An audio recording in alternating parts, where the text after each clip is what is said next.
உள்ள ஆண்டவர் இயேசுவே, நான் உந்தன் நாமத்தை போற்றிடுவே.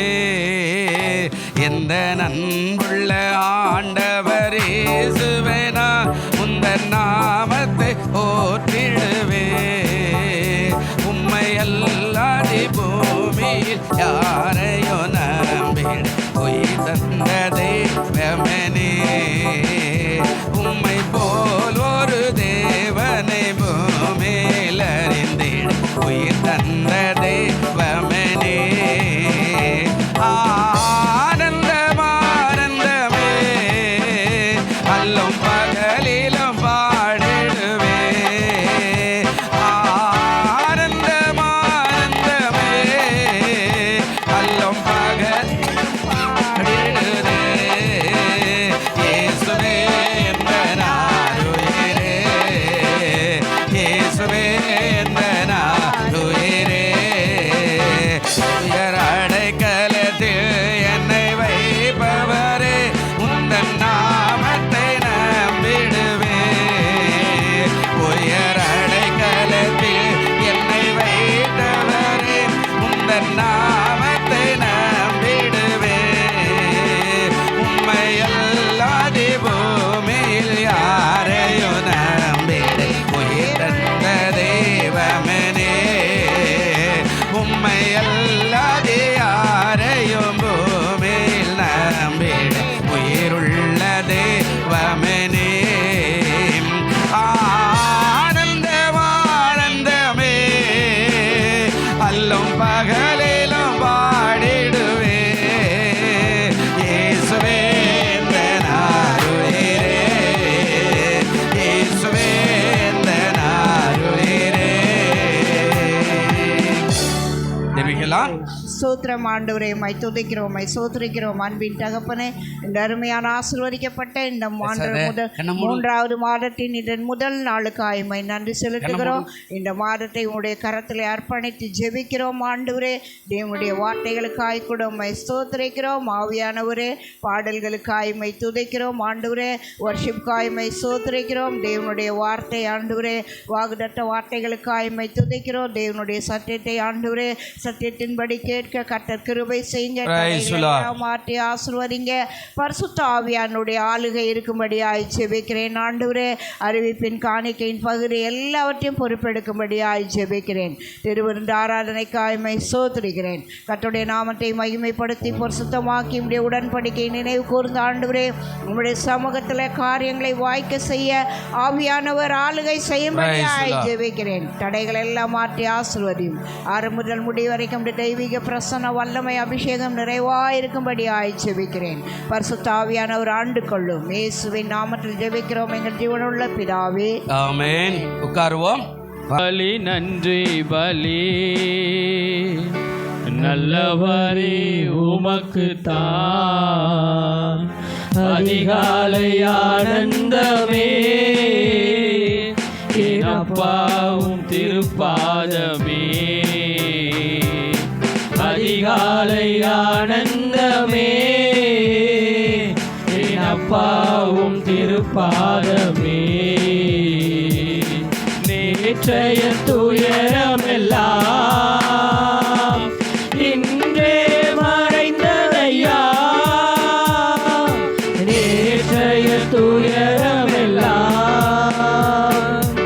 இன்று மறைந்ததையா.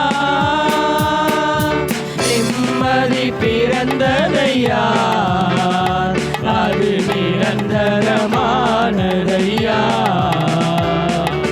நிம்மதி பிறந்ததையா, அது நிரந்தரமானதையா. கோடி கோடி நன்றி நடி, கோடி கோடி நன்றி நடி, கோடி கோடி நன்றி நடி. நன்றி பலி நன்றி பலி நல்லவரே உமக்கு தான். அதிகாலை ஆனந்தமே, அப்பாவும் திருப்பாதமே அதிகாலையா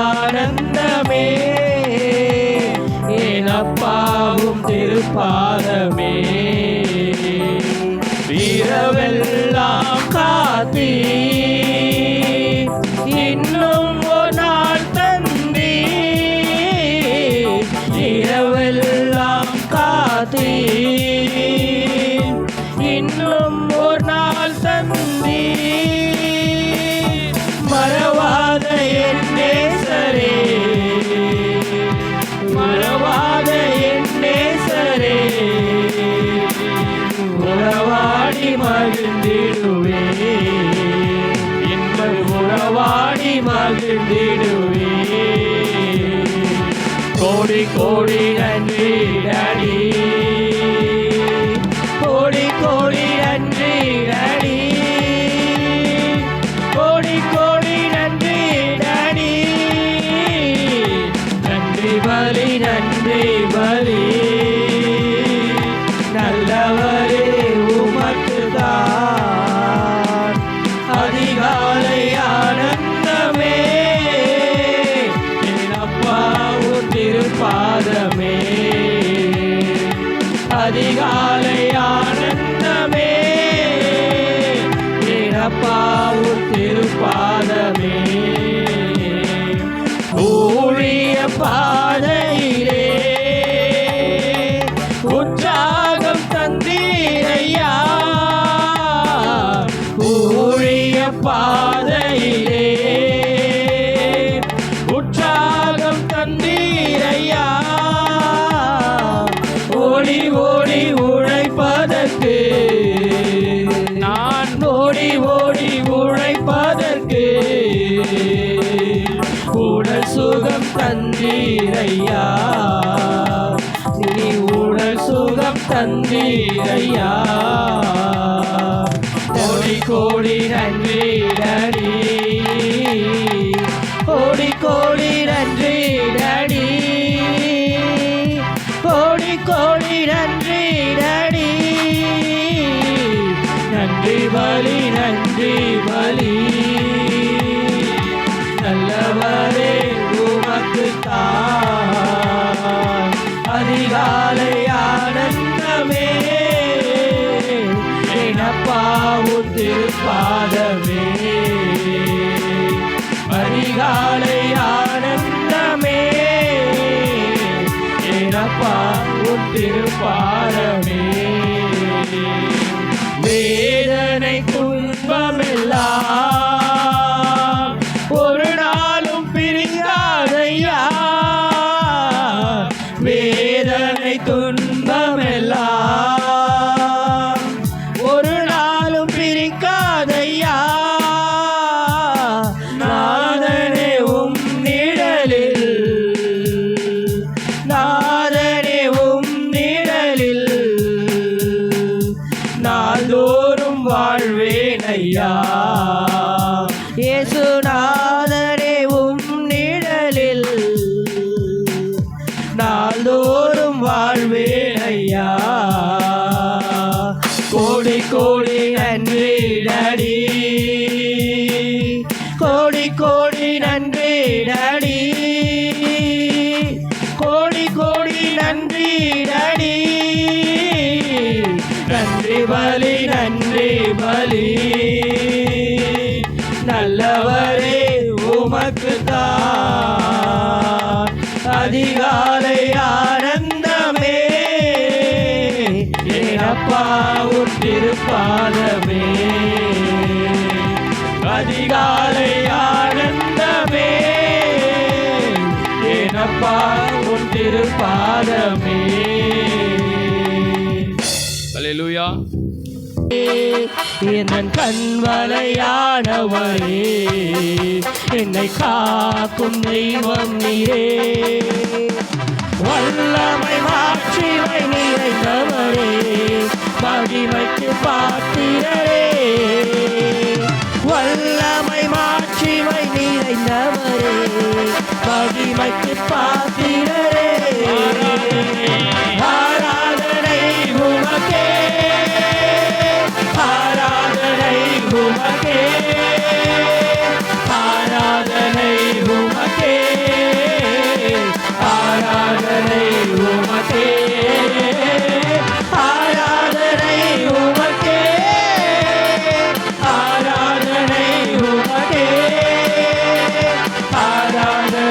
உமக்கே ஆராதனை உமக்கே உந்தன் சிறகுகளின் நிழலில் என்றென்றும் மகிழ செய்யும் உந்தன் சிறகுகளின் நிழலில் என்றென்றும் மகிழ செய்யும் தூயவரே என் துணையாளரே துதிக்கு பாத்திரரே தூயவரே என் துணையாளரே துதிக்கு பாத்திரரே ஆராதனை உமக்கே ஆராதனை உமக்கே ஆராதனை உமக்கே ஆராதனை உமக்கே ஆராதனை உமக்கே ஆராதனை உமக்கே ஆராதனை உமக்கே ஆராதனை உமக்கே என் பலவீன நேரங்களில் உம் கிருபை தந்தீரையா என் பலவீன நேரங்களில் உம் கிருபை தந்தீரையா இயேசு ராஜா என் பலனானி எதற்கும் பயமில்லையே இயேசு ராஜா என் பலனானி எதற்கும் பயமில்லை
கொடி பிடித்திடுவோம் நாம் வீரனை நடந்திடுவோம். ஆமாங்க, வெற்றி கொடி பிடித்து நம்ம வீரன் நடக்கணும் இல்லையா? உம்மை முழு உள்ளத்தோடு ஆராதிப்பேன், முழு பலத்தோடு அன்பு கூறுவேன். ஆராதனை ஆராதனை ஆராதனை ஆராதனை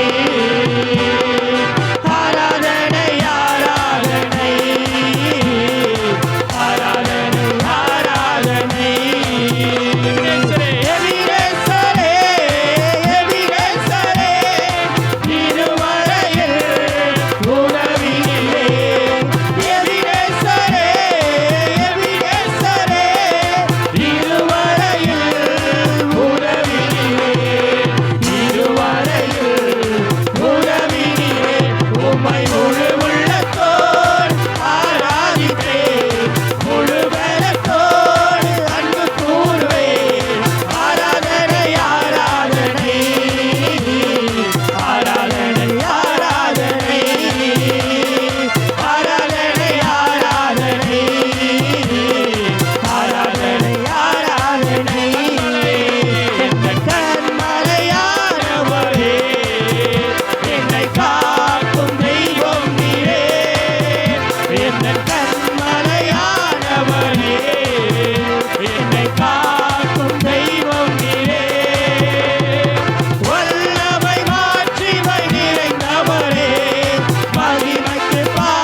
என் உள்ளம் நிரம்ப இந்த இடம்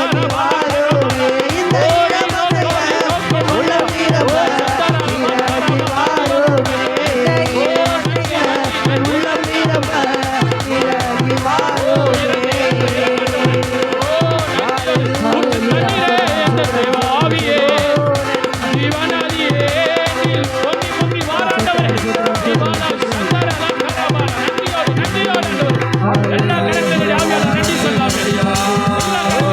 எல்லாரும் கரங்களை தட்டி கர்த்தருடைய நாமத்தை மகிமைப்படுத்து. எல்லாரும் கரங்களை தட்டுவோம். பலமாய் நேற்றைய துயரமெல்லாம் 2 மாதம் முடிந்து 3வது மாதம் மறைந்ததையா, நிம்மதி பிறந்ததையா, அது நிரந்தரமானதையா. எல்லாரும் சொல்லுவோம். நிம்மதி பிறந்ததையா, நிக்கிற எல்லாரும் பாடுவோம். அது நிரந்தரமானதையா. கோடி கோடி நன்றி டாடி. ஆமென். கோடி கோடி நன்றி டாடி. கோடி கோடி நன்றி டாடி. நன்றி பலி நன்றி பலி.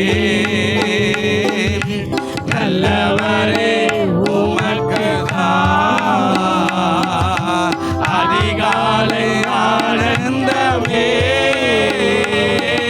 ஏனப்பா உன் திருப்பாதமே. அதிகாலை ஆனந்தமே.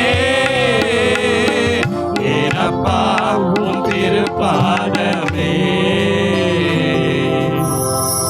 சகரியாவின் புஸ்தகம், சகரியாவின் புஸ்தகம், சகரியாவின் புஸ்தகம் 8ஆம் அதிகாரம். சகரியா 8ஆம் அதிகாரம் 13வது வசனத்தை நாம் வாசிக்கலாம். சம்பவிப்பது என்னவென்றால், யூதாவுடைய வம்சத்தாரே, இஸ்ரவேல் வம்சத்தாரே, நீங்கள் புறஜாதிகளுக்குள்ளே சாபமாய் இருந்தது போலவே ஆசீர்வாதமாய் இருக்கும்படிக்கு நான் உங்களை ரட்சிப்பேன். பயப்படாதீங்கள், உங்கள் கைகள் திடப்பட கடவது. அல்லேலூயா. 3வது மாதம் 1 தேதி வாக்குத்தத்தம் அதான் அங்கே சொல்கிறாரு. நான் உங்களை ரட்சிப்பேன், நீங்கள் பயப்படாதீங்க, உங்கள் கைகளை தளர விடாதீங்க. அதான் அர்த்தம். அதாவது 3வது மாதத்தில் நான் உங்களை ஆசீர்வதிக்க போகிறேன், அந்த ரட்சிப்பை குறித்து பேசுகிறார். ஆமாம், இந்த மாதம் முழுவதும் நம்ம ரட்சிப்போம் மீட்பையும் குறித்து தானே பேச போகிறோம். அப்போ இந்த மாதம் முழுவதும் ஏப்ரல் 5ஆம் தேதி வரையில் அதுதான் எல்லா சபைகளும் உலகம் முழுசும் அதுதான் செய்தியாக இருக்கும். அதனால் ஆண்டவர் சொல்கிறார், சம்பவிப்பது என்னவென்றால் அப்படின்னு கேட்குறார். என்ன சம்பவிக்குதுன்னா, இந்த அதிகாரம் முழுவதும் நீங்கள் வீட்டில் போய் வாசிங்கன்னா கர்த்தர் சில காரியங்களெல்லாம் செய்கிறார். சிறையிருப்பில் இருந்தெல்லாம் ஆண்டவர் இஸ்ரவேல் ஜனங்களை திருப்புறார். அந்த காரியமெல்லாம் இதில் இருக்கும். அந்த காரியத்தை எல்லாம் முடிச்சுட்டு வர்றாரு. கோபம் கொண்ட முந்தின நாட்களில் உங்களை இப்படி பண்ண, நீங்கள் கீழ்ப்படியில், முந்தின நாட்கள் இப்படியெல்லாம் ஆயிடுச்சு, அப்படியெல்லாம் சொல்லிக்கிட்டே வந்து கடைசியில் சொல்கிறாரு 12வது வசனத்தில், விதைப்பு சமாதானம் உள்ளதாய் இருக்கும், திராட்சை செடி தன் கனியை என்ன செய்யும் தரும், பூமி தன் பலனை தரும், வானம் தன் பனியை தரும். இந்த ஜனத்தில் மீதியானவர்கள் இதையெல்லாம் சுதந்திரிக்க நான் என்ன செய்வேன். அல்லேலூயா. இந்த ஜனத்தில் யாரெல்லாம் மீதியாக இருக்கிறாங்களோ, அடிபட்டு உதப்பட்டு கீழ்ப்படியாமல் சிறைப்பட்டு, அதாவது அழிந்து மண்ணாக, அதாவது பூமி பிளந்து 23,000 பேர் மண்ணுக்குள்ளே போனால் என்ன ஆகுனதில் பார்த்தீங்கன்னா, அப்போது சில பேர் எரிந்து போனான், சில பேர் கடலில் மாண்டுட்டான், சில பேர் யுத்தத்தில் மாண்டு போயிட்டான், சில பேர் வனாந்தரத்திலே செத்து போயிட்டான், சில பேர் வனாந்தரத்திலே குறை சொல்லி எல்லாம் செத்து போயிட்டான். ஏன்னா ஆண்டவரை நம்பலை, விசுவாசிகளை, அற்புதத்தை பார்க்கல. அல்லேலூயா சொல்லுங்க. அல்லேலூயா. எதையும் பார்க்கல. அப்போது ஆண்டவர் சொல்கிறாரு, இப்போ இவெல்லாம் போயிட்டு இப்போ மீதியாக இருக்கிற உங்களை நான் என்ன சொல்கிறேன், அந்த வார்த்தை அழகாக சொல்கிறார். இன்னும் 11வது வசனத்தில் சொல்கிறாரு, இப்போதோ இந்த ஜனத்தில் மீதியானவர்களுக்கு நான் முந்தின நாட்கள் இருந்தது போல இருக்க மாட்டேன் என்று சேனைகளின் கர்த்தர் சொல்லுகிறார். நான் முந்தின நாள் எப்படி இருந்தேன்? கோபமாக இருந்தேன், ரொம்ப கோபமாக இருந்தேன். என் பரிசுத்த குலைச்சலை என்னால் தாங்க முடியல. என்னுடைய அதாவது விசுவாசத்தை இல்லாமல் அவிசுவாசியாக இருக்கிறாங்க, எனக்கு விரோதமாக தூஷணம் பண்ணுறாங்க, எனக்கு விரோதமான காரியங்களை செய்கிறாங்க. இது எல்லாம் பார்த்து அவர் ரொம்ப வேதனையோடு கூட அந்த காரியத்தை சொல்லுகிற ஒரு காரியத்தை பார்க்கிறோம். அதான் சொல்கிறேன், நான் முந்தின நாட்கள் இருந்தது போல நான் உங்களுக்கு என்ன செய்ய மாட்டேன், இருக்க மாட்டேன். அப்போ இந்த நாட்களில் ஆண்டவர் இறங்கி வருகிறவராய் இருக்கிறார். அல்லேலூயா. பக்கத்தில் இருக்கிறவங்களை கைப்பிடி சொல்லுங்க, கர்த்தர் இரக்கம் பாராட்டுகிறவராய் இருக்கிறார். நீங்கள் இரக்கத்தை பெற்றுக்கொண்டு நன்மையாய் வாழுங்கள். அல்லேலூயா. அவர் இரக்கம் பாராட்டுறாரா? முந்தின நாட்கள் இருந்தது மாதிரி நான் இருக்க மாட்டேன். இப்போ அதை சொல்லிட்டு தான் 12வது வசனத்தில் சொல்றாரு, விதைப்பு எப்படி இருக்குமாங்க? சமாதானமாக இருக்கும். நீ விதைக்கிற காசு, நீ விதைக்கிற விதை, நீ விதைக்கிற வார்த்தை, நீ விதைக்கிற விசுவாசம், நீ விதைக்கிற கிரியை, நீ விதைக்கிற அதாவது சொல்லப்படுகிற அந்த எல்லா காரியங்களையும் நீ என்னெல்லாம் விதைக்கிறியோ, எப்படியெல்லாம் நல்ல காரியம் பேசுகிற, நல்ல காரியம் செய்து வைக்கிற, சமாதானமாக பேசுகிற, குடும்பத்தை பிரிக்காமல் சேர்த்து வைக்கிற, ஏதோ நண்பர் குடும்பமோ யார் குடும்பமோ எந்த பிள்ளைகளுக்கோ நல் வார்த்தைகளை சொல்கிற, பிள்ளைகளுக்கு உதவி செய்கிற, ஒத்தாசை பண்ணுற, ஒரு 10 ரூபாய் கொடுத்து நீ தைரியமாக இருன்னு சொல்கிற, ஒரு நோட்டு வாங்கி தர, ஒரு புஸ்தகம் வாங்கி தர, திக்கற்றவர்களுக்கு ஏதாவது உதவி செய்கிற, ஒரு வயதானவர்களுக்கு ஒரு சேரி வாங்கி தர, அவருடைய மருத்துவ செலவுக்கு உதவி செய்கிற, ஒரு விழா அவங்களை போய் விசாரிக்கிற, ஹாஸ்பிட்டலில் பார்த்து அவங்களுக்கு ஜெபம் பண்ணுற, அவங்களுக்காக உபவாசிக்கிற, நீ எதை விதைக்கிறாயோ, அல்லேலூயா, அதான் சொல்றாருங்க, நீ எதை விதைக்கிறாயோ அது அப்படி சொல்றாரு. என்ன சொல்றாருங்க? விதைப்பு எப்படி இருக்குமா? சமாதானம் உள்ளதாய் இருக்கும். ஆனா விதைக்கவே இல்லைன்னா சமாதானம் எப்படி வரும்? பாருங்க, சொல்றாரு விதைப்பு சமாதானம் உள்ளதாய் இருக்கும். அடுத்த காரியம் சொல்றாரு, திராட்சை செடி தன் கனி என்ன செய்யும்? அப்போ நீ செடி வச்சிருக்கிற அப்படின்னா, ஒருவேளை அந்த விதைச்சிருக்கிறேன்னா அதை முளைச்சி திராட்சை கொலைகளை கொடுக்க அது ஆயத்தமாய் இருக்குது. நான் அதை செய்கிறேன் உனக்காக. பிரியமானவர்களே, நம்ம வாழ்க்கையை சரியாக பண்ணுறதுக்கு ஆண்டவர் எல்லா முயற்சி எடுக்கிறார். ஊழியக்காரனா அதுக்கு தான் வச்சிருக்கிறார். சபைனா இது மாதிரி இருக்கணும், சபையில் இது மாதிரிலாம் செய்யணும், இது மாதிரிலாம் ஜெபிக்கணும், இது மாதிரிலாம் சுவிசேஷம் பண்ணணும், இது மாதிரிலாம் சத்தியத்தை அறிவிக்கணும், இது மாதிரி பிள்ளைகளை வளர்க்கணும், இது மாதிரி விதவைகளை விசாரிக்கணும், இது மாதிரி அவர்களை உற்சாகப்படுத்தணும். ஆனால் நீங்கள் என்ன நினைக்கிறீங்க? நான் எதையும் செய்ய மாட்டேன் அப்படின்னா அந்த திராட்சை செடி எப்படி கனி கொடுக்கும்? 3வது பாருங்க, அது சொல்றாரு, பூமி என்ன செய்யுங்க? தன்னுடைய பலனை தரும். பூமி அதாவது லகுவா மாறிடுச்சு அப்படின்னா ஒன்றும் பண்ண முடியாது. நீங்கள் கடல் மேலே போனீங்கன்னா, ஒரு குறிப்பிட்ட தூரத்துக்கு போனீங்கன்னா பயங்கர அலை இருக்கும் நடுக்கடலில். இங்கே இருக்கிற அலை விட பயங்கரமாக இருக்கும், அப்படியே படகே மோதிருமா. இன்னும் கொஞ்சம் ஒரு சொல்லுவாங்களே ஒரு 28 கல் அந்தாண்டு அப்படி போகிற மாதிரி பார்த்தீங்கன்னா அங்கே அலையே இருக்காது. இத்தனைக்கும் ஒரே கடல் தான். சில இடத்துல கப்பல் போகும்போது அப்படியே ஆயிரக்கணக்கான மீன் அப்படியே என்ன பண்ணும், அந்த கப்பல் அப்படியே விரிச்சுக்கிட்டே போகும்போது ஆயிரக்கணக்கான மீன் இந்த பக்கம் ஜம்ப் ஆகும், இங்கிருந்து அப்படி ஜம்ப் ஆகும். எல்லாமே நம்ம கடலில் இது மாதிரி வச்சுக்கிறாருன்னா, அவர் சொல்கிறாரு வானத்தை காட்டிலும் பூமியை கடினமாய் மாற்றிட்டாருன்னா ஒரு காரியமும் விளையாது. ஆண்டவர் சொல்கிறாரு வானம் அதாவது தன் பணியை தர்றதுக்கு பதிலாக முதல் காரியம் என்ன சொல்கிறாரு, பூமி தன்னுடைய பலனை என்ன பண்ணும், தரும், நான் அதை செய்வேன். 2வது தான் வானத்தை பற்றி பேசுகிறார். வானம் தன் பணியை என்ன செய்யுங்க, தரும். நீங்கள் விவசாயத்தில் இல்லைன்னா உங்களுக்கு தெரியாது, நான் அதை சொல்கிறேன் பாருங்கள். எல்லாமே ஆடி மாதம் காற்றடிச்சு ஐப்பசி மாதம் மழை பெய்யும், அதுக்கப்புறம் அதான் தை மாதம் வரைக்கும் எல்லா பயிரும் வளைஞ்சிரும். எல்லா நெல் பயிரும், எந்த பயிரும், மிளகாய், கத்திரிக்காய் எல்லாத்தையும் ஆல்ரெடி அந்த பயிரெல்லாம் சரிப்படுத்தி விளைய செய்யக்கூடிய ஒரு வாய்ப்பை ஆண்டவர் கொடுப்பார். எல்லாமே முடிஞ்சு அதான் தை மாதம் முடிஞ்சு, தை முடிச்சு மாசி பங்குனி வரும்போது இது ஜனவரி, பிப்ரவரி, மார்ச் எல்லாமே வனாந்திரமாய் போயிடும், எல்லா தண்ணீரும் போயிடும். அப்போது அந்த தை மாதம் அறுவடை எடுத்துகிட்ட நெல்லில் இந்த பச்சை பயிர் உளுந்து இருக்குது இல்லை, இந்த 2 பயிரையும் கலந்து விதைச்சிட்டு அறுவடையை அறுத்துட்டாங்கன்னா, இப்போ இருக்கிற மாதிரி மிஷின் இல்லை, சாதாரண கால்நடையில் போய் உட்காந்து அந்த பெண்கள் அறுவடை செய்து எடுத்து போட்டு நடந்து வந்துட்டாங்கன்னா அந்த பச்சை பயிரும் உளுந்தும் 1.5 மாதத்தில் வெறும் பனியினாலேயே விளைஞ்சிரும். இல்லையா? பிப்ரவரி மாதம் முடியும் போது அந்த உளுந்தை எடுத்துட்டா அதுவே பெரிய மகசூல். பச்சை பயிரை எடுத்துட்டா அதுவே பெரிய மகசூல். அது எதில் விளையும்? பனியில். அந்த பனி ஆகப்பட்டது. காலையில் நம்ம எப்படி நம்ம வெளியில் பண்ண, நமக்கெல்லாம் பட்டணத்தில் இருக்கிறோம், அதனால் சரியாக தெரியல. கொஞ்சம் நீங்கள் அப்படி மீஞ்சூர் பக்கம் போய் பாருங்கள். அந்த பனி அப்படியே ஊற்றி அந்த செடியில் என்ன பண்ணோம், போய் அந்த செடியிலேருந்து அப்படியே அந்த வேறு வரைக்கும் கீழே இறங்கிடும். வெயில் ஏற அது எல்லாம் உருகி அதில் கீழே, அதுலேயே அந்த பயிர் விளைஞ்சிடும். அப்போ ஆண்டவர் சொல்கிறாரு, வானம் தன் பனியை என்ன செய்யுங்க, தரும். நான் முந்தின நாட்கள் இருந்தது மாதிரி இருக்க மாட்டேன். இப்போ கீழே போடுறார்.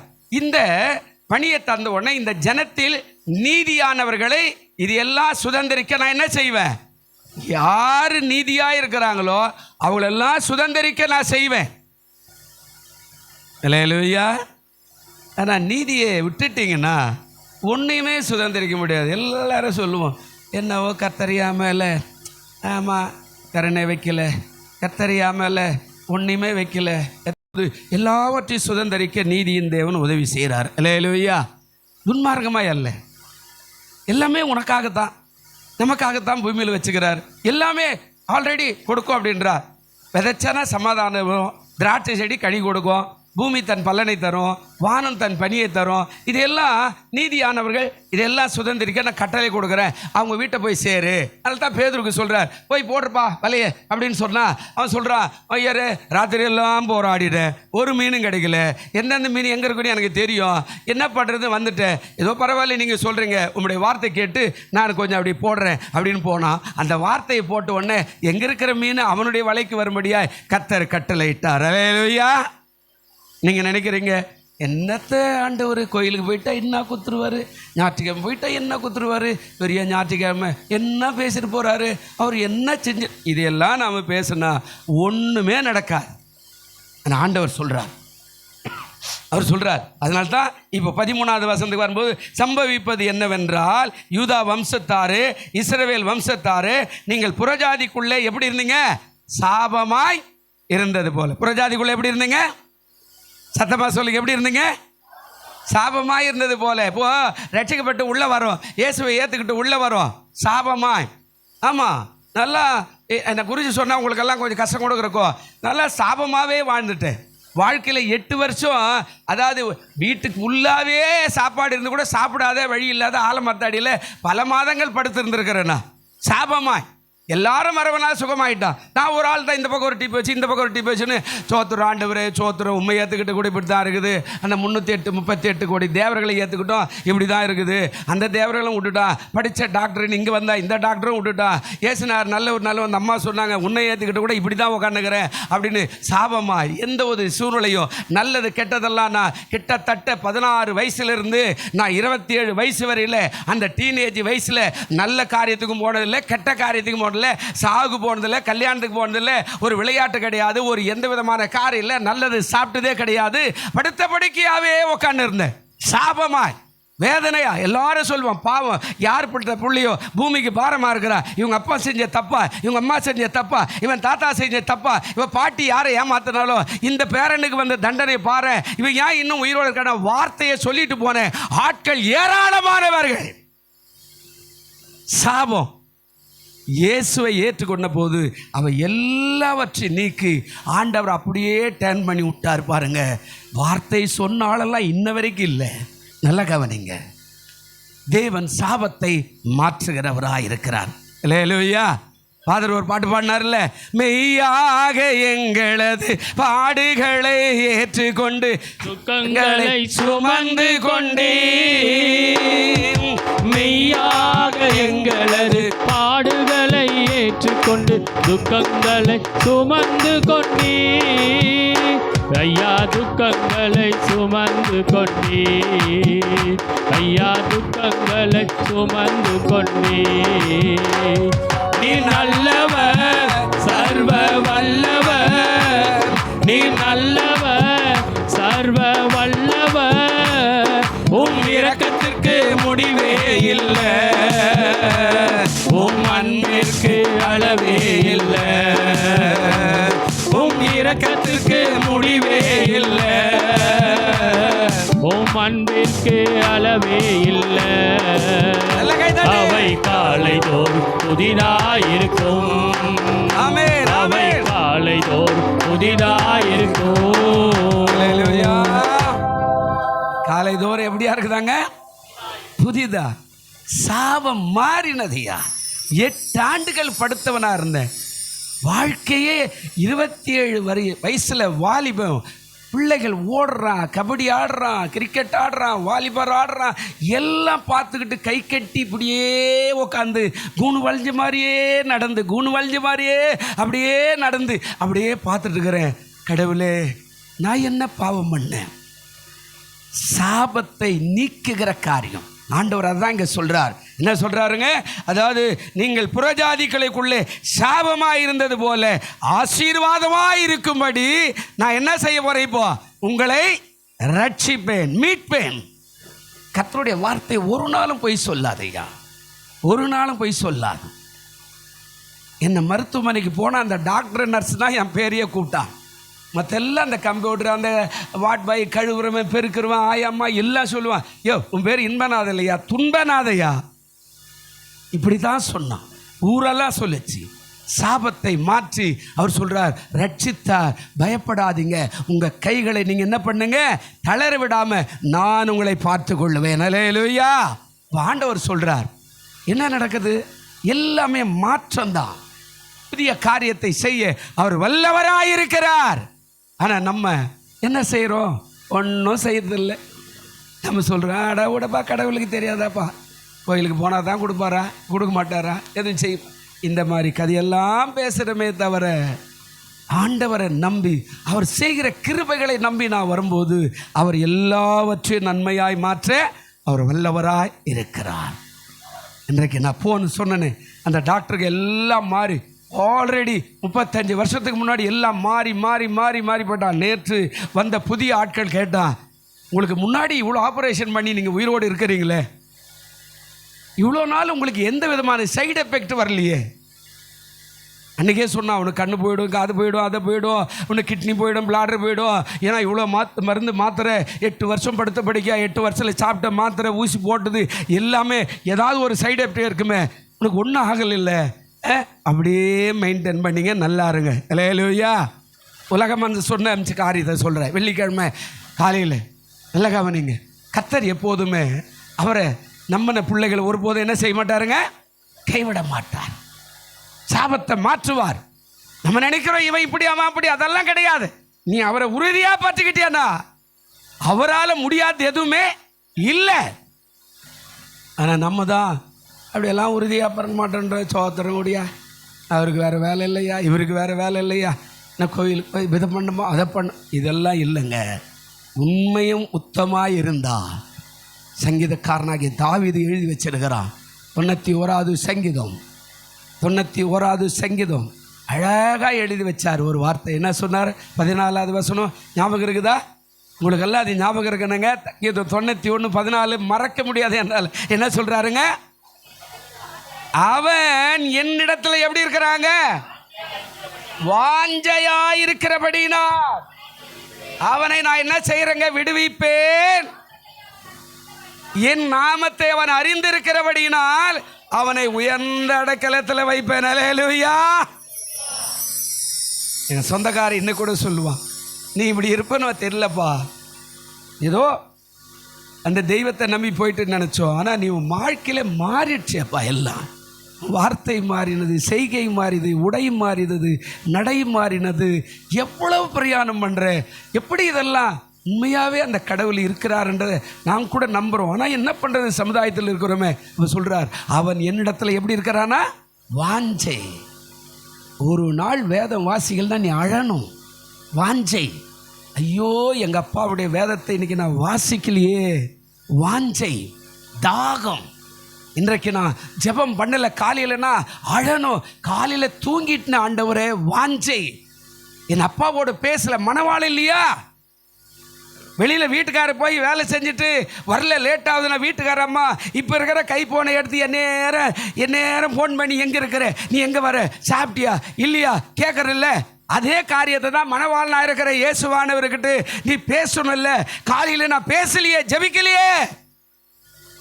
வாஞ்சை நமக்கு இருக்குதா? ஒரு வாரம் ஞாயிற்றுக்கிழமை போல் இந்த வருஷம் 52 வாரம் தவிர்க்க முடியாத ஒரு வாரம் போயிருக்கலாம். ஆனால் 52 வாரத்தில் ஒரு வாரம் போலன்னா கூட வாஞ்சி அழணும். ஐயோ இன்னைக்கு என்ன பிரசவங்க, இன்னைக்கு என்ன வார்த்தை, இன்னைக்கு யார் சாட்சி சொன்னா, இன்னைக்கு என்ன காரியம், என்னால் போட முடியும், ஒரு 10 ரூபாய் கூட இன்றைக்கு நான் ஆண்டவருடைய கரத்தில் போட முடியல என்ற வாஞ்சை. இல்லையா, நான் ஆப்ரேஷன் பண்ணி படுத்துனுக்கும் போது அழுவேன், ஆண்டவரே கொஞ்சம் லகுவாக கொடுத்தீங்கன்னா ஒரு பர்மிஷன் வாங்கி பக்கத்தில் எங்கன்னா ஒரு கோயிலில் போய் உட்காந்து ஜெபம் பண்ணிட்டு வந்துருக்கணும். என்னால் நடக்க முடியல ஆண்டவரே. இப்போ எவ்வளோ நேரம் பாட்டு போவாங்களா, சாட்சி சொல்லுவாங்களா, பிரசங்கம் பண்ணுவாங்களா, ஆண்டவரே இப்போ வாஞ்சை உனக்கு இருக்குதா? அதான் சொல்கிறார், அவன் என்னிடத்துல வாஞ்சையாக இருக்கிறபடினாலே அவனை நான் என்ன செய்ய போகிறேங்க, விடுவிப்பேன். என் நாமத்தை அவன் என்ன செய்திருக்கிறா, இயேசு என்ற நாமத்தை மகிமைப்படுத்த கற்றுக்க. நல்ல காரியமும் கெட்ட காரியமும் நடக்கலாம், குடும்பங்கள்லாம் அப்படி நடக்கும். அவ எல்லாவற்றிலும் உயர்த்திப்படி அவருடைய நாமத்தை ஜெபம் பண்ணுவோம். ஐயா ஜெபம் பண்ணிட்டு போங்க, நல்ல காரியம், வாங்க ஜெபம் பண்ணுங்க. ஐயா வாங்க, எங்கள் அப்பா இறந்துட்டார், எங்கள் பாட்டி இறந்துட்டாங்க, வாங்க ஜெபம் பண்ணி எடுங்க. எல்லா காரியத்திலும் ஆண்டவருடைய நாமத்தை உயர்த்து. அதான் சொல்றார், அவர் என் நாமத்தை அறிந்திருக்கிறபடினால. எதுவாக இருந்தாலும் நாங்கள் யார் பிள்ளை, ஏசப்பா பிள்ளை இல்லை, எதுவாக இருந்தாலும் ஏசப்பா பிள்ளை. ஒரு தாயில் 2 பிள்ளை பிறந்துக்கிறாங்க. நேற்று ராத்திரி ஒருத்தர் கும்பகோணத்தில் ஒருத்தர் தாய் இறந்துட்டாங்க. ஒருத்தர் கிறிஸ்துவர், ஒருத்தர் இண்டு. அவன் சொல்கிறான் எங்கள் அம்மாவை எரிக்கணும். இவர் சொல்கிறார் எங்கள் அம்மா எரிக்கக்கூடாது, எங்கள் அம்மா ஞானசானம் எடுத்துவங்க, எரிக்கக்கூடாது, அதெல்லாம் கிடையாது, நம்ம பாரம்பரியத்தின்படி எரிக்கணும். 2 பேருக்கு சண்டை நடக்குது, இன்னும் எடுக்கலை. ராத்திரி ஃபோன் பண்ணி ஒருத்தர் சொல்கிறார், என்னையா செய்யுது? நான் சொன்னேன், ஆத்துமா பரலோகம் போயிடுச்சு, எரிச்சா என்ன போச்சேன்னா விடுங்க, கத்தர் பார்த்துக்குவாரு. அந்த ஆத்துமா இயேசுக்கு சொந்தமாகிடுச்சு இல்லையா, ஏன் நீங்கள் போய் சண்டை போட்டுக்கிறீங்க? ஆசீர்வாதமாக வீட்டில் வச்சு அனுப்பிவிடுங்க. அதுக்கப்புறம் சுடுகாட்டுக்கு போனால் ஆண்டவர் பார்த்துக்கிறார், விட்டு அனுப்புங்க. இல்லையா, தேவன் பார்த்துக்குவார், தேவன் பார்த்துக்குவார். அதான் சொல்கிறார், என் நாமத்தை அவன் அறிந்திருக்கிற பார்ப்போம். சின்ன பிள்ளை சொன்னா, ராத்திரி வரைக்கும் எங்கள் அம்மா என் வீட்டில் இருக்கட்டும், நான் மெழுகுவர்த்தி ஏற்றி எங்கள் அம்மா தலைமாட்டில் உட்காந்து ஜெபம் பண்ணிருப்பேன். நாளை காலையில் உன் வீட்டுக்கு தூக்கி அனுப்புகிறேன், நீ என்ன பண்ண முடியுமோ அதை பண்ணிக்கோ. என் தாய்க்கு நான் செய்ய வேண்டிய ஈமச்சடங்கெல்லாம் நான் இப்படி தான் செய்வேன், கிறிஸ்துவ முறைப்படி. பாருங்க, தேவன் சொல்கிறார், என் நாமத்தை அவன் அறிந்திருக்கிறபடினால் அவனை என்ன செய்வேங்க, உயர்ந்த அடைக்கலத்தில் வைப்பேன். இன்னைக்கு நம்ம எப்படி இருக்கிறோம்? நம்முடைய நாமம், அவருடைய நாமத்தை அறிஞ்சிருக்கிறோமா, உயர்த்தி இருக்கிறோமா? வீட்லேயே உட்காந்து சோத்துறோம், என்னால் முடியலைங்க, நீ போய் கோயிலுக்கு போயிட்டு வந்துடு, என்ன சொல்கிறார் பாஸ்டர் கேட்டு வந்துடு. தேவன் ஒரு நாளும் அதை அனுமதிக்கவே மாட்டார்.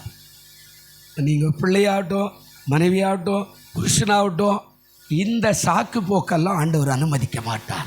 நீ தனி ஜெபம் பண்ணணும், குடும்ப ஜெபம் பண்ணணும், நீ வேதம் வாசிக்கணும், உன் பிள்ளைகளும் வேதம் வாசிக்கணும், வாஞ்ச பெருகணும், மணவாளனோடு பேச பெருகணும். அப்பா மணவாளனாக்கிற அவரோட பேச பெருகணும். இப்போ 15வது வசனம் வாசிங்க, என்ன சொல்கிறார் வாசிங்க. அவன் என்ன சொல்றாருங்க, நீடித்த நாட்களாய்.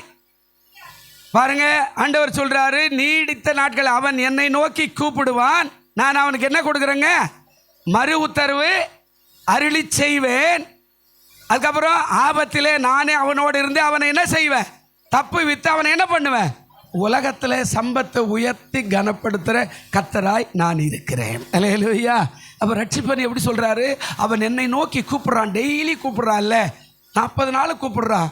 கோலியாத்து வர்றான், யாரா என்னோட சண்டை போடுறாளே அப்படின்றான். 1 நாள் ஆச்சு, 2 நாள் ஆச்சு, சவுல் அவனுடைய சோல்ஜரும் ஓடிக்கிட்டே இருக்கிறான். ராஜா ஓடுறான், ராஜா பின்னாடி எல்லா சோல்ஜரும் ஓடிக்கிட்டே இருக்கிறான், ஒருத்தரும் எதிர்க்கல.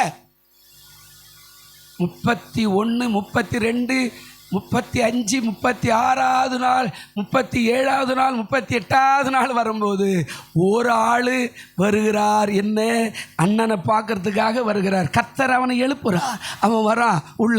40வது நாள் இவன் வந்து கேட்கும்போது தாவீது அங்கே போய் நின்று, உன்னை இன்றைக்கு என் காலடியில் போட ஆண்டவர் அனுப்பினார். அல்லேலூயா.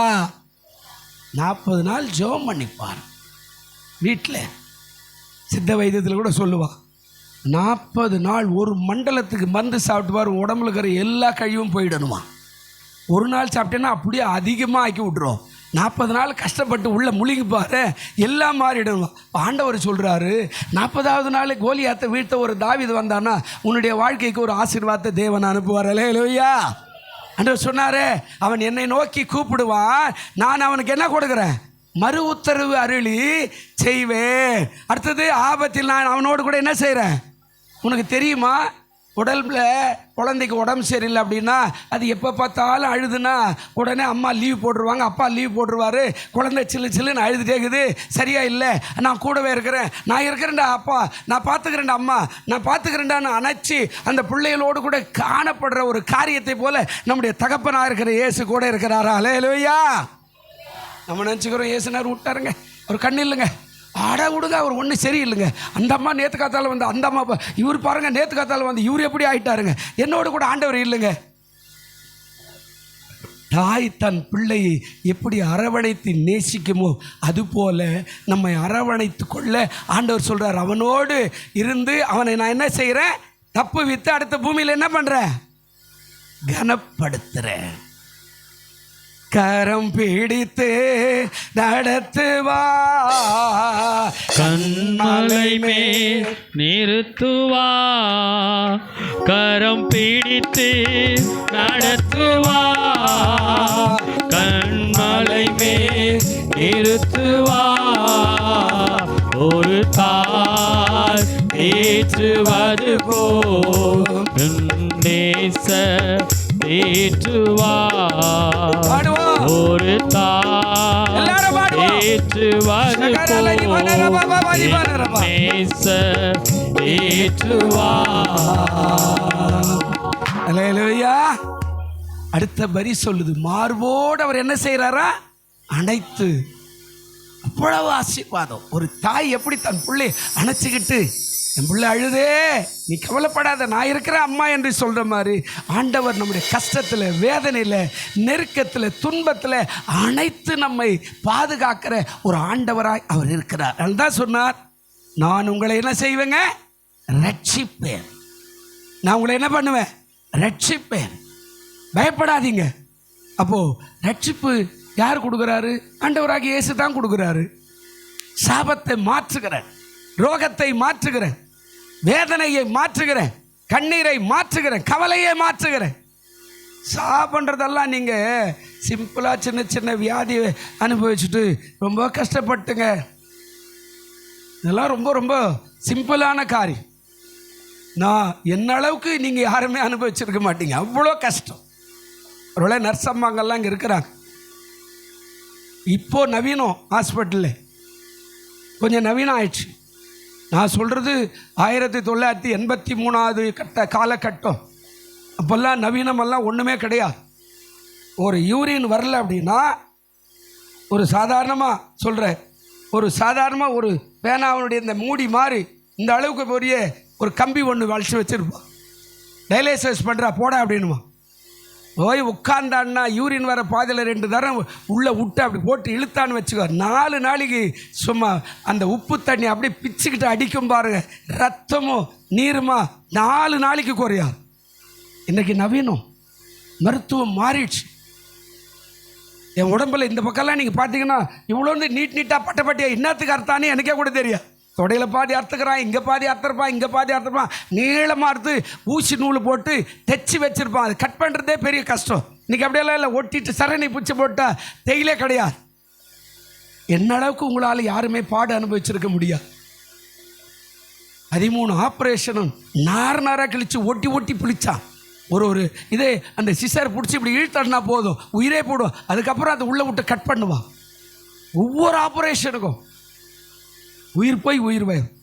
பிரியமானவர்களே, இந்த சாபமான மனுஷனை தப்பு வித்து அவர் சொல்கிறாரு, அவனை தப்பு வித்து அவனை நான் என்ன பண்ணுகிறேங்க? கனப்படுத்துகிறேன். உங்களை கனப்படுத்த வல்லவராய் அவர் இருக்கிறார். ஆனால் நீங்கள் என்ன பண்ணுறீங்க? அதெல்லாம் செய்ய மாட்டேன்றீங்க, கடவுளை பிடிச்சிக்க மாட்டேன்றீங்க. அவரை நீங்கள் பிடிச்சிக்கங்க, உங்களை ரட்சிப்பார், உங்களை ஆசீர்வதிப்பார், உங்களை மகிமைப்படுத்துவார், உங்களை கனப்படுத்துவார். 7 வசனம் சொல்லிட்டு போயிரு எப்படி சாபத்திலிருந்து விடுதலை. இந்த மாதம் முழுவதும் அந்த காரியம் தான் வரப்போகுது. இப்போது இந்த முதல் நாள் எப்படி நடத்த போகிறார்? மற்ற 20ஆம் அதிகாரம் திறந்து கொள்வோம். மத்தேயு 20ஆம் அதிகாரம் புதிய ஏற்பாட்டில் ஆண்டவர் சொன்னார். 28வது வசனம் வாசிங்க. மத்தேயு 20:28 வசனம் வாசிப்போம். அப்படியே மனுஷகுமாரனும் என்ன சொல்றார்? ஊழியம் கொள்ளும்படி வராமல் ஊழியம் செய்யவும் அநேகரை மீட்கும் பொருளாக தம்முடைய ஜீவனை கொடுக்கவும். அல்லேலூயா.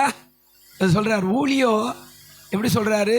கொள்ளும்படினா காசு பணம் சேர்க்கும்படி வராம அநேகரை மீட்கும் பொருளாக தம்முடைய ஜீவனை என்ன செய்தாரா? கொடுத்தார்.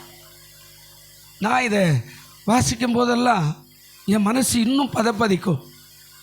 நாங்கள் சொல்லுவோம், பாரா நம்ம தெய்வத்தில் பாரு, அந்த தெய்வம் இப்படி பாரு ஈட்டி வச்சுக்குது, இந்த தெய்வம் போடுறா 10 தலை இருக்குது, அந்த தெய்வம் போடுறா 4 கைக்குது, இந்த தெய்வத்துக்கு போடுறா இந்த மாதிரி வால் வச்சுக்குது, இந்த தெய்வத்துக்கு போடுறா எவனும் ஒருத்த மேலே போட்டு காலை வச்சு மெரிச்சிருக்குது, அவனுக்கு குடல் வெளியே இப்படியெல்லாம் காட்டின காரியத்தை மாதிரி இந்த புதிய ஏற்பாட்டை வாசிக்கும்போது இந்த வார்த்தையெல்லாம் கேட்ட உடனே பணம் சம்பாதிக்க வராமல் ஒரு கடவுள் உலகத்துக்கு வந்து ஊழியம் செய்யவும் அநேகரை மீட்கு பொருளாக தம்முடைய ஜீவனை கொடுக்கவும் வந்தார் அப்படின்றது புதுமையான வார்த்தையாய் காணப்பட்டது. யார் நமக்காக ஜீவன் கொடுப்பான்? ஃபஸ்ட்டு பெரிய ஆப்ரேஷனு டாக்டர் சொல்கிறாரு, உன் சொந்தக்காரன் யாருன்னா வர சொல்லுப்பா அப்படின்றாரு. 1983 ஏன் சார் அப்படின்னு அவர் சொல்கிறார், ரத்தம் கொடுக்கணும்ப்பா. ரத்தமா எவ்வளோ கொடுக்கணும்? நீ போய் கூட்டு வா, நான் பேசிக்கிறேன் அப்படின்னாரு. போய் ஊரில் வந்து சொல்கிறேன், ரத்தம் கொடுக்கணுமா, யாராவது வாங்குறீங்களா? அப்பாவுக்கு ஒரு, அம்மா கூடு, தகச்சி கூடு, அவரை கூப்பிடு, இவரை கூப்பிடு, எல்லாரும் ஆளாளுக்கு ஒரு கதை சொல்லி, ஏன்பா ரத்தம்லாம் இந்த காலத்திலலாம் கொடுக்க முடியுமாப்பா? பாப்பா நாங்களே உடம்பு சரியில்லை இருக்கிறோம். 300 ml மாதம் மாதம் எடுக்கலாம், எவனும் சாக மாட்டான். ஒரு 300 ml ரத்தத்தை மாதம் மாதம் நீங்கள் கொடுக்கலாம், உங்களுக்கெல்லாம் ஒன்றும் ஜீவனெல்லாம் போகாது. புதிய ரத்த உற்பத்தி ஆயிரம் இருக்கும், ஹார்ட் அட்டாக்கே வராது. நீ ரத்தம் கொடுத்தேன்னா ஹார்ட் அட்டாக்கே வராது. இல்லை கவனி, நான் மருத்துவத்துறைக்கு படிக்கிற காரியம் சொல்லலை, நான் அனுபவத்தில் சொல்கிறேன். ஒவ்வொரு மனுஷனும் ஒரு 300 ml ரத்தத்தை மாதம் மாதம் கொடுத்தா அவனுக்கு வாழ்நாள் ஹார்ட் அட்டாக் என்ன செய்யாதுங்க, வராது.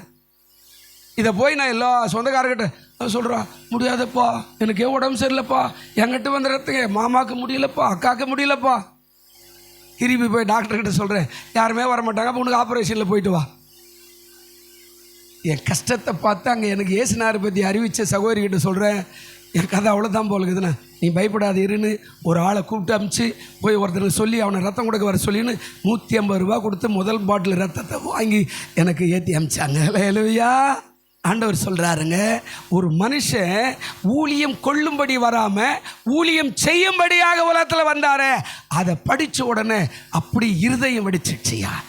என்ன கடவுள் இவரு, என்னடா இது எதுவுமே வாங்க மாட்டேன்றாரு, எனக்கு அந்த காணி கொடு, எனக்கு இந்த காணி கொடு, எனக்கு அதை கொண்டா இதை கொண்டான்னு கேட்கல, ஊழியம் செய்யத்துக்கு வரேன், நான் அதோட அநேகரை மீட்கிறதுக்கு என்னுடைய ஜீவனை கொடுக்குறேன் அப்படின்னு சொல்கிறாருன்னா, இவரன்று உலகத்தில் வேற இல்லை. அன்றைக்கு எல்லா தெய்வத்தையும் மறந்து இவரை பிடிச்சிக்கிட்டு சொல்கிறேன், ஆண்டவரே வாழ்ந்தாலும் உமக்குள்ளதான், செத்தாலும் சாட்சியாக அப்படி தான் சொல்லிட்டு வந்தேன். பாண்டிச்சேரி ஹாஸ்பிட்டலில் முதல் என்னை அந்த அக்கா கூட்டின்னு போகிறாங்க, வட சர்ச்சைக்கு போகலான்னு. அங்கே பிரசங்கம் பண்ண உடனே மறுவாரம் போய் சாட்சி சொல்லுங்கன்னா, நான் நேரம் அந்த பின்னாடி இருந்து இங்கே வந்து நின்னேன். நான் சொன்னேன், ஏசு எனக்கு போதுமானவர் ஆயிட்டாரு, இனிமேல் எந்த தேவரெல்லாம் எனக்கு தேவையில்லை, இனிமேல் வாழ்ந்தாலும் என்னை ஆசீர்வாதமாக விடுதலையாக்கினாலும் வாழாமல் பாதியில் இறந்தாலும் இயேசுக்குள்ளே தான் சாகணுமே தவிர வேறு எங்கேயும் என்ன செய்ய மாட்டேங்க, சாக மாட்டேன்னு சாட்சி சொல்லிட்டு வந்துட்டேன். அந்த சாட்சி சொல்லு பிற்காடு 5 ஆப்ரேஷன் பண்ணாங்க எனக்கு. நான் அசரவே இல்லை. கர்த்தர் பார்த்துக்குவார். செத்தாலும் பரலோகம் போக போகிறோம், வாழ்ந்தாலும் பரலோகம் போக போகிறோம், எதுக்கு கவலைப்படணும்? அன்றைக்கு ஆண்டவர் மேலே வச்ச விசுவாசம் இன்றளவு எனக்கு குறையவே இல்லை. அல்லேலூயா சொல்லுங்க, அல்லேலூயா. ஜீவனை கொடுக்க மீட்கும் பொருளாக அவருடைய ஜீவனை கொடுத்து நம்மை மீட்கும்படியாக வந்தவர் சொல்கிறார், நான் உங்களை என்ன செய்ய போகிறேன், ரட்சிக்க போகிறேன். நீ கவலைப்படாத, நம்பு. வாஞ்ச தாகம் ஏக்கம் இருக்கணும் உன்மேல. ஆண்டவர் ஒரு நாள் விட்டு ஒதுங்கவே மாட்டார். உனக்கு ஏக்கம் இருக்கணும், தாகம் இருக்கணும். ஒரு வாரம் போலியப்பா, ஒரு வாரம் ஒரு 50 ரூபாயில் ஒரு 10 ரூபாய் காணிக்க நான் போடலையாப்பா, என்னை எப்படி ஆண்டவர் ஆசீர்வாதிப்பாரு? அல்லேலூயா சொல்லுங்க, அல்லேலூயா. அந்த வாஞ்ச அழணும். இன்னைக்கு என்னையா பண்ணார் அந்த மனுஷன், என் பாஸ்டர் என்னையா பிரசங்கம் பண்ணாரு, நான் கேட்கலையா? வாஞ்ச. இன்னைக்கு நான் தனி ஜபம் செய்யலையே, என் வீட்டில் பிரச்சனை ஆயிடுச்சே, என்னால் முடியலையேன்னு வாஞ்ச அழணும். இன்னைக்கு வேதம் என்னை பார்த்து சிரிக்குதே, வேதத்தை வாசிக்கலையே, மற்றதெல்லாம் பார்க்குற, டிவியில் இருக்கிற எல்லாத்தையும் பார்க்குற. வாஞ்சை வியாதி வரும் போகும். அல்லேலூயா சொல்லுங்க, அல்லேலூயா. நான் தான் சொன்னேனே, 3-4 தலைமுறை போயிடுச்சு. 35 ஆண்டுகள் கழித்து திரும்ப போய் அந்த பையிலெல்லாம் திருப்பி பார்த்து, உங்களுக்கு நிறைய ஆப்ரேஷன்ஸு போட்டுக்குதே அப்படின்னு. ஆமாங்க, இவ்வளோ ஆப்ரேஷன். அப்படியா? அதை கேட்டால் அந்த வார்த்தை தான் சொன்னான் அந்த டாக்டர். எப்படியா?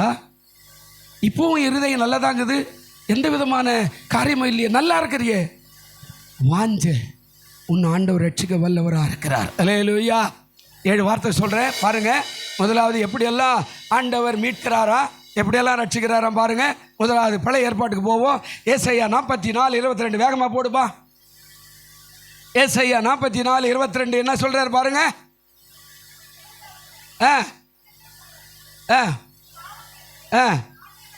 நல்ல கவனிங்க. உன்னுடைய மீறுதலை மேகத்தை போலவோ உடைய பாவங்களை நான் என்ன செய்கிறேன், கார் மேகத்தை போல அகற்றி விட்டேன்.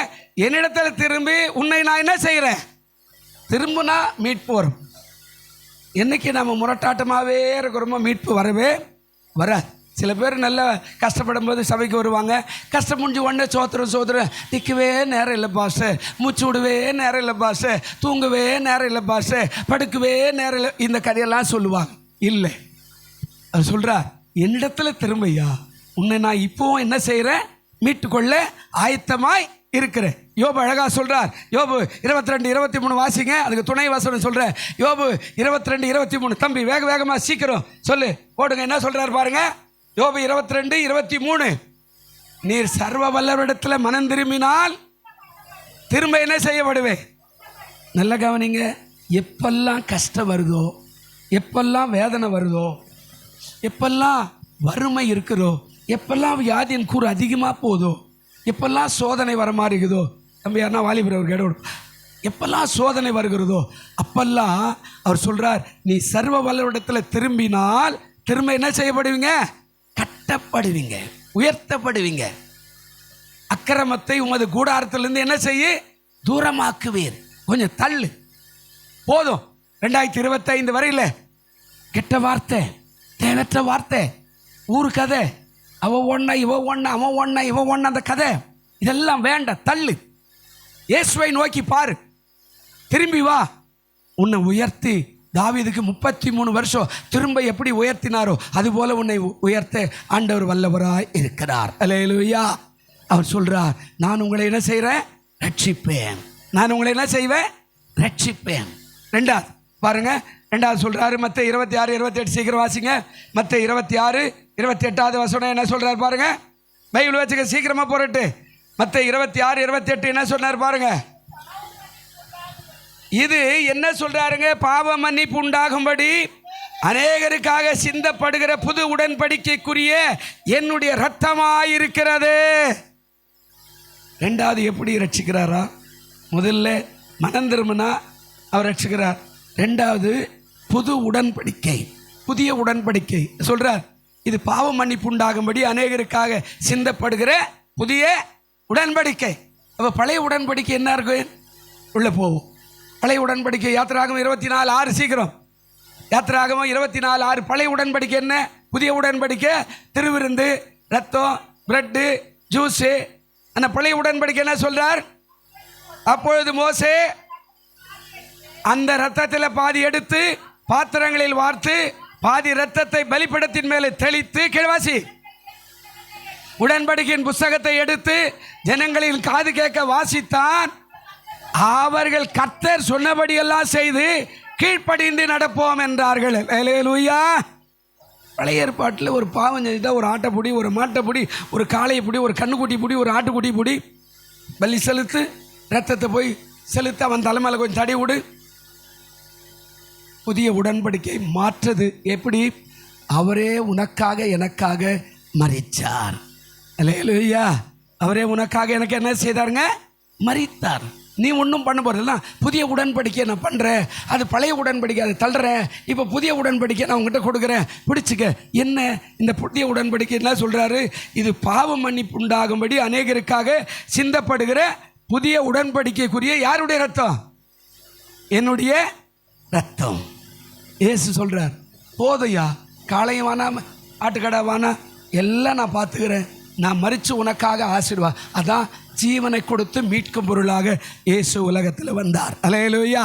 மூணாவது காரியம் பாருங்க என்ன சொல்றார். 2 கொரிந்தியர் 8ஆம் அதிகாரம் 9வது வசனம். 2 கொரிந்தியர், நான் அங்கே ஒன்று இங்கே ஒன்றுமா சொல்லிட்டு போயிடுறேன், உங்களுக்கு இது ரொம்ப நேரமாக பேசினுக்கணும். 2 கொரிந்தியர் 8ஆம் அதிகாரம் 9வது வசனம். அறிந்திருக்கிறீர்களே, அவர் ஐஸ்வர்யம் உள்ளவராயிருந்தோம், நீங்கள் அவருடைய தரித்திரத்தினாலே ஐஸ்வர்யவனால் ஆகும்படி உங்கள் நிமித்தம் அவர் எப்படி ஆயிட்டாரா? என்னங்க இது? அவர் ஐஸ்வர்யம். நீதிமொழி 8ஆம் அதிகாரத்தை வீட்டில் போய் வாசித்தீங்கன்னா அவர் செல்ல பிள்ளையாக இருந்தார் அப்படின்னு சொல்லி போட்டிருக்கோம். இயேசுவானவர் பிதாவுடைய மடியில் செல்ல பிள்ளையாக இருந்தார். பிதாவுக்கு தெரியாமல் இயேசு இல்லை, இயேசுக்கு தெரியாமல் பிதா எதையும் செய்யல, பரலோகத்தில் செல்ல பிள்ளையாக இருந்தார். இப்போ அவர் இங்கே சொல்கிறாரு, நம்முடைய கர்த்தராகிய இயேசு கிறிஸ்துவின் கிருபையை நீங்கள் என்ன பண்ணிக்கிறீங்க? அறிந்திருக்கிறீங்களே. அவர் எப்படி இருந்தாரா? ஐஸ்வர்யம் உள்ளவர்களாக இருந்தோம், நீங்கள் அவருடைய தரித்திரத்தினாலே ஐஸ்வர்யவான்களாய் மாறும்படி உங்கள் நிமித்தம் அவர் எப்படி ஆயிட்டார்? தரித்திரராய். நான் நல்லா இருக்கிறதுக்கு அவர் சிலுவை சுமந்தார். அல்லேலூயா. நான் ஆசீர்வாதமாக இருக்கிறதுக்காக அவர் தரித்திரராய் மாறினார். முள்ளிலும் கல்லிலுமாய் அவர் நடந்து வந்தார். யார்? நான் நல்லா இருக்கணும், நான் நல்லா வேலை செய்யணும், நல்லா வியாபாரம் பண்ணணும், நல்ல குடும்பம் நடத்தணும், நல்ல பிள்ளைகளை பெற்றெடுக்கணும், வீடு வாசல் வாங்கணும், கார் பங்களா கூட வாங்கணும், எல்லாவற்றுக்கும் அவர் தரித்திரராய் மாறினார். எங்க வாசிங்க, மத்தேயு 8ஆம் அதிகாரம் 20வது வசனம் என்ன சொல்றார் பார். அவரே சொல்றார். மத்தேயு 8ஆம் அதிகாரம் 20வது வசனம். சீக்கிரம். அழகா பேசுறாருங்க. நரிகளுக்கு என்ன இருக்குதா? குழிகளும், ஆகாயத்து பறவைகளுக்கு என்ன இருக்குதாங்க? கூடுகளும் உண்டு, மனுஷகுமாரனுக்கு என்ன இல்லை? தலை சாய்க்க இடமே இல்லை. அல்லேலூயா.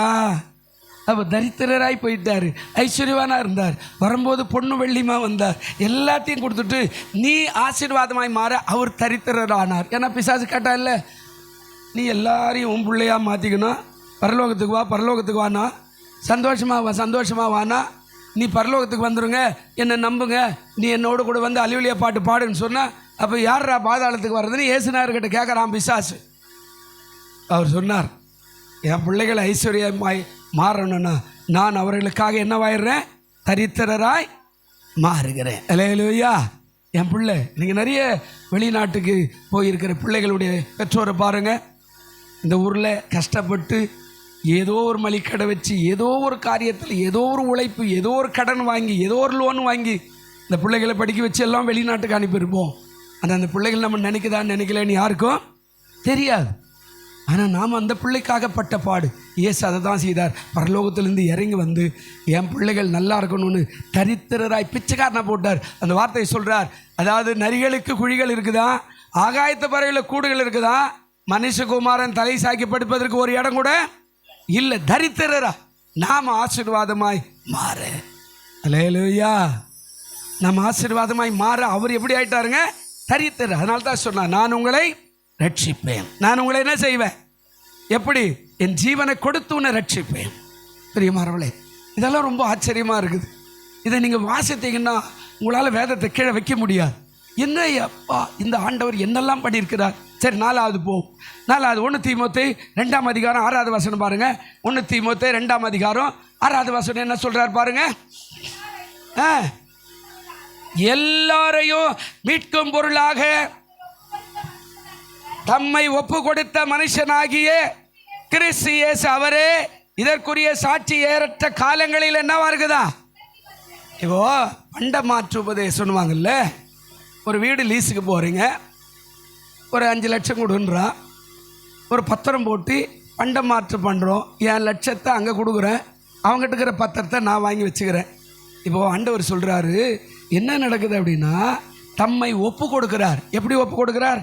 மேலே சொல்கிறாரு, தேவன் ஒருவரே, தேவனுக்கும் மனுஷருக்கும் மத்தியஸ்தரும் ஒருவரே, எல்லாரையும் மீட்கும் பொருளாக தம்மை என்ன செய்கிறாருங்க?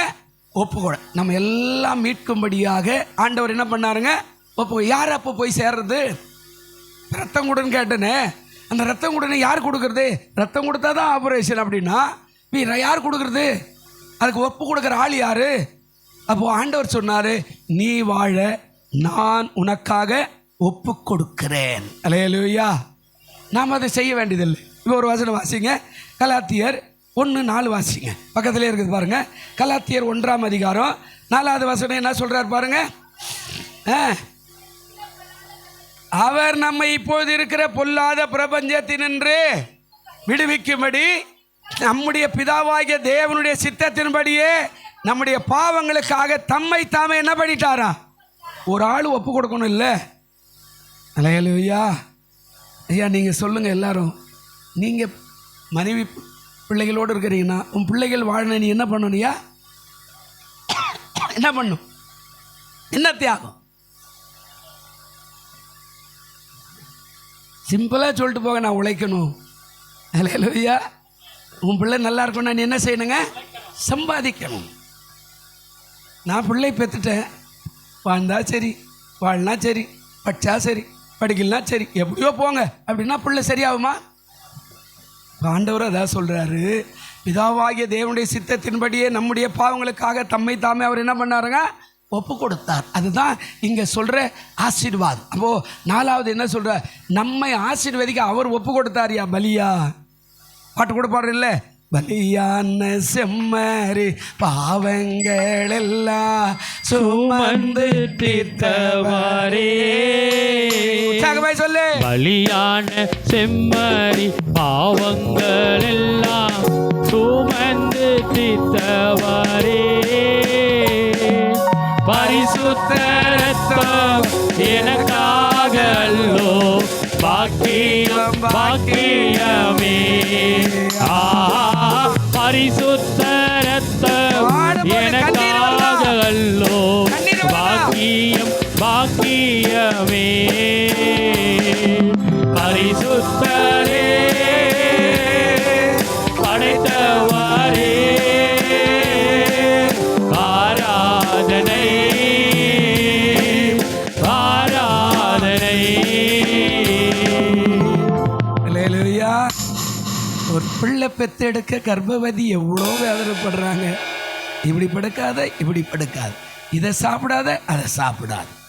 இன்ன வரைக்கும் எங்கள் அம்மா பண்ண தப்பில் எனக்கு அதிகமான பங்கு இருக்குதுங்க. எனக்கு கர்ப்பக்குழுமை இருக்கிறது. நான் ஒரு பேனா எடுத்து ஒரு பேப்பரில் எழுத முடியாதுன்னா மொத்தம் அப்படியே வேர்வை இங்கேருந்து இது வரைக்கும் அந்த பேப்பரே நஞ்சிடும். கொஞ்சம் அட்ஜஸ்ட் பண்ணலைன்னா எனக்கு உடனே தொண்டை கட்டி போயிடும், உடனே சளி பிடிச்சிரும். கர்ப்பக்குழுமை. எங்கள் அம்மா அன்னைக்கு கீழ்ப்படியாமல் ஒருவேளை கூழு களி தான் அன்றைக்கு, ஒருவேளை அதை சாப்பிட்ருக்கலாம், அதிகமாக சாப்பிட்ருக்கலாம். அப்போது ஒரு கர்ப்பிணி ஒரு பிள்ளையை பெற்றெடுக்க எவ்வளவு சின்சியராக அதை காப்பாற்ற வேண்டியதாக இருக்குது. 10 மாதம் ஆண்டவர் உன்னை என்னை மீட்கும் பொருளாக காப்பாற்றும்படி அவரே தன்னை என்ன செய்தாருங்க? ஒப்பு கொடுத்தார். இதுதான் மீட்கும் பொருள். இப்போ பாருங்க, 5வது, சீக்கிரம் நான் முடிச்சிடறேன். 5வது, தீத்து எழுதின புஸ்தகம், தீமோத்திக்கு பக்கத்தில் இருக்குது பாருங்க. தீத்து எழுதின புஸ்தகம் 2ஆம் அதிகாரம் 14வது வசனம் வாசிங்க. தீத்து எழுதின புஸ்தகம் 2:14. அவர் நம்மை சகல அக்கிரமங்களில் இன்று தமக்குரிய சொந்த ஜனங்களாகவும்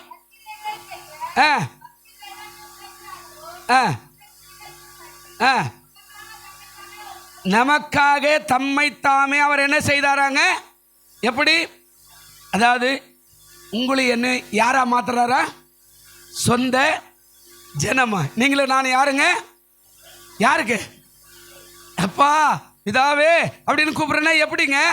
அவரு பிசாசுக்கு முன்னாடி மரணத்தை தழுவி ரத்தத்தை சிந்தி அவனுக்கு காணிக்கையாக கொடுத்துட்டு உயிர் தேர்ந்த போது நம்மை அணைத்து நீங்கள்லாம் என்னுடைய பிள்ளைகள் என்று சொல்லி சொந்த ஜனமாய் மாற்றுகிற காரியம். இல்லையா? பிள்ளைதாச்சி பிள்ளை பெற்றெடுக்கும் போது எவ்வளோ ரத்த போக்கு போகும் தெரியும் இல்லையா? அப்போ இவ்வளோ ரத்தத்தை சிந்தி தான் பிள்ளையே பெற்றெடுக்கணும். ரத்த போக்கு வரக்கூடாது. என் வாழ்க்கை அப்படியே இருக்கணும், என் உடல் கட்டுக்கோப்பாக இருக்கணும். நான் அந்த பிள்ளைக்கு பால் கூட கொடுக்க மாட்டேன். என் அழகு போயிடும், என் அந்தஸ்து போயிடும், எனக்கு அது போயிடும், இதை போயிடும்னா பிள்ளையும் வளராது. பிள்ளையும் பெற்றாலும் அது நல்லா இருக்காது. இப்போ ஆண்டவர் சொல்கிறாரு, நான் ஒப்பு கொடுக்குறேன். எப்படி? அவர் சொல்கிறாரு, அவர் நம்மை சகல அக்கிரமங்களிலும் முதலாவது மீட்டு கொண்டு தமக்குரிய சொந்த ஜனங்களாகவும் நற்கிரிகளை செய்ய. ஒன்று சொந்த, சொல்லுங்க, ஒன்று என்னதுங்க? சொந்த ஜனம். ரெண்டாவது என்னது? நல்ல கிரியைகளை உலகத்தில் செய்ய. மூணாவது என்னதுங்க? பக்தி வைராகியம் உள்ளவர்களாய் இருக்க. 3 காரியத்துக்கு தான் இப்போ ஆண்டவர் ஒப்பு கொடுக்கிறார். பக்தி வைராகியம் உள்ள ஆட்கள். ஏதோ அந்த கோயிலில் பக்தியில் இருக்கிறாங்களோ அது மாதிரி நானும் சோத்திரம் இங்கே ஒரு மெழுகுவத்தி வை, அங்கே ஒரு ஊதுவத்தி வை, அப்படியெல்லாம் இல்லை. அவர் சொல்கிறார் நல்ல கிரியைகள். நீ யார்? என்ன போலேயே தான் இருக்கணும். அப்பாவுடைய பிள்ளை அப்பா மாதிரி இருக்கணும். அம்மாவுடைய பிள்ளை எப்படி இருக்கணும்? அம்மா மாதிரி இருக்கணும். பைபிளில் ஆண்டவரே சொன்னார். ஆமாம், நூலை போல சேலை. நூல் எப்படிக்குதோ அதே மாதிரி தான் சேலை இருக்கும். வழுவழுப்பாக இருக்குதுன்னா நல்லா இருக்கும், முச்சாக இருக்குதுன்னா சேலை சரியில்லைன்னு. அதுபோல் நீ நல்லா இருந்தேன்னா நீ பெற்றெடுக்கிற பிள்ளை ஆசீர்வாதமாக இருக்கும். அல்லேலூயா. அவர் அழைக்கிறாரு, அக்கிரமங்களில் மீட்டு கொண்டு உலகத்தில் என்ன போல, அதாவது நல்ல கிரிகளை செய்யும்படியாய், அதாவது பக்தி வைராகியம் உள்ளவர்களாக இருக்கும்படி, என்னுடைய பிள்ளைகளாக இருக்கும்படி. அல்லேலூயா. அதுக்காகத்தான் ஒப்பு கொடுத்தேன். உபாகமம் 7:6 வாசிங்க. என்ன நடந்து பழைய ஏற்பாட்டுக்கு வரும்? முடிச்சிடலாம். இந்த 2 காரியம்தான். உபாகமம் 7ஆம் அதிகாரம் 6வது வசனம். கொஞ்சம் சீக்கிரம் வாசி பாருங்க. பழைய ஏற்பாட்டில் என்ன சொல்கிறாரு பாருங்க. 7ஆம் அதிகாரம் 6வது வசனம். நீ உன் தேவனாகிய கர்த்தருக்கு யாரா இருக்கிற? பரிசுத்த ஜனம். பூச்சக்கரத்தில் உள்ள எல்லா ஜனங்களிலும் உன் தேவனாகிய கர்த்தர் உன்னை என்ன செய்தாரு? தமக்கு சொந்தமாயிருக்கும்படி. உன்னை என்னத்துக்கு கூப்பிட்டுக்கிறாரு? சோதரம் இல்லைங்க, அவருக்கு சொந்தமான பிள்ளைகளாய் நீங்கள் இருக்கணும். அல்லேலூயா. சொல்லுங்க அல்லேலூயா. அப்போ அதுக்கு தான் ஆண்டவர் ஒப்பு கொடுத்தார். அதுதான் மீட்கும் பொருளாய் வந்தார். அவருடைய சொந்த ஜனமா, அவருடைய பிள்ளையாக, பேர் சொல்லும் பிள்ளை அப்படின்றவில்ல, பேர் சொல்லுகிற ஒரு பிள்ளையாக அவர் மாற்ற. 6வது காரியம் பாருங்க. எபிரேயர் 9ஆம் அதிகாரம். சீக்கிரம் எபிரேயர் 9ஆம் அதிகாரம் என்ன சொல்றார் பாருங்க. எபிரேயர் 9ஆம் அதிகாரம் 28வது வசனம். சீக்கிரம் வாசிங்க. கிறிஸ்துவோ அநேகருடைய பாவங்களை சுமந்து தீர்க்க ஒரே முறை பலியிடப்பட்டு தமக்காக காத்து கொண்டிருக்கிறவருக்கு ரட்சிப்பை அருளும்படி 2வது தரம் பாவம் இல்லாதவரமாய் தரிசனமாவார். யாருக்காக? காத்து கொண்டிருக்கிறவங்களுக்கு சொல்றாருங்க. நீங்களும் நானும் மலைவாளனுக்காக காத்திருக்கணும். வாலிப பொண்ணு யாருக்காக காத்துக்குதுங்க? யாருக்காகங்க? வாலி பிள்ளைகள் சொல்லுங்க, யாருக்காக? நம்மளை ஒருத்தன் வந்து கட்டின்னு போவான், அப்படிதானே? இப்படி சொல்லுவாங்க. அம்மா சொல்லும், உன்னை எவண்டி கட்டின்னு போய் குப்பை கொட்ட போகிறான், குப்பை கொட்டுறதுக்காக கட்டி அனுப்புகிறோம்.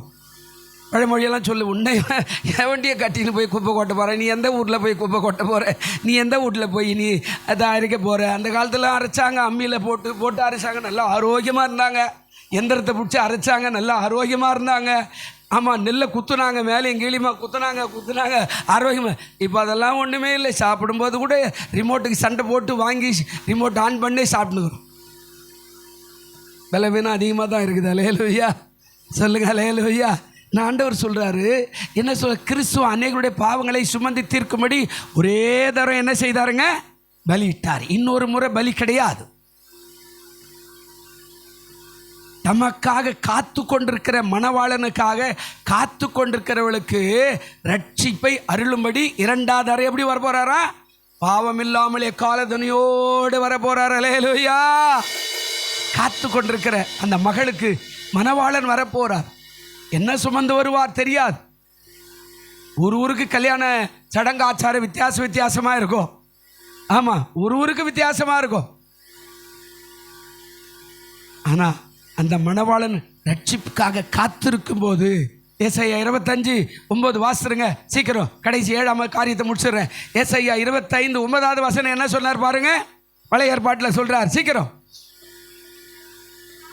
அக்காலத்திலே இதோ இவரே நம்முடைய தேவன், இவருக்காக காத்திருந்தோம், இவர் நம்மை ரட்சிப்பார், இவரே கர்த்தர், இவருக்காய் காத்திருந்தோம், இவருடைய ரட்சிப்பினால் களி கூர்ந்து மகிழ்வோம் என்று சொல்லப்படும்.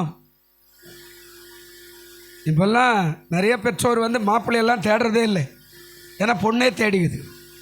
அதனால் அவங்களுக்கு லகவை விட்டுட்டாங்க. சரி பரவாயில்ல, உன் தலைவிதி போ, அப்புறம் நான் பார்த்து வச்சு நீ தான் கண்டாரு, அவன் சரியில்லை, அவன் குடிக்கிறான், இவன் இப்படிக்கிறான் அப்படிங்கன்னு சொல்கிறத விட நீயே பார்த்துக்கோ அப்படின்ற மாதிரி எல்லாரும் பார்த்துக்கிறாங்க. ஆனால் இங்கே சொல்கிறார், அக்காலத்தில் இதோ இவரே நம்முடைய தேவன், இவருக்காக நம்ம என்ன செய்தோம்? நம்ம கட்டுன்னு போகிறவனுக்காக காத்திருந்தோம். இவர் நம்ம என்ன செய்வாருங்க? ரட்சிப்பார். அடுத்த காரியம் சொல்கிறாரு, இவரே கர்த்தர், இவருக்காய் காத்திருந்தோம், இவருடைய ரட்சிப்பினால் என்ன பண்ணுறோம்? களி கூர்ந்து மகிழும். மணவாளை வந்துட்டாருன்னா அதுக்கப்புறம் பொண்ணுக்கு சொல்ல ஒண்ணாத ஒரு சந்தோஷம்தான். உலகத்தில் சந்தோஷம்னா சந்தோஷம், கைப்பிடிக்க முடியாத சந்தோஷம். மாப்பிள்ளை கூட இப்போ தான் வந்துக்கிறார், அப்படிதானாங்க? மாப்பிள்ளை கூட சோகமாக தான் உக்காந்துக்கிறார், ஓடுறார் ஏதோ ஒரு காரியம். அப்போ மணவாளை வந்துட்டா மணவாட்டி அம்மாவுக்கு ரொம்ப சந்தோஷம். அப்போ அந்த மணவாளுக்காய் காத்திருக்கிறோம். கடைசியாய் 7வது அவர் எப்படி ரட்சிப்பார் பாருங்க. 7வது 1 பேதுரு 1ஆம் அதிகாரம் 18வது வசனம் பாருங்க. 1 பேதுரு 1ஆம் அதிகாரம் 18வது வசனம் என்ன சொல்றார் பாருங்க.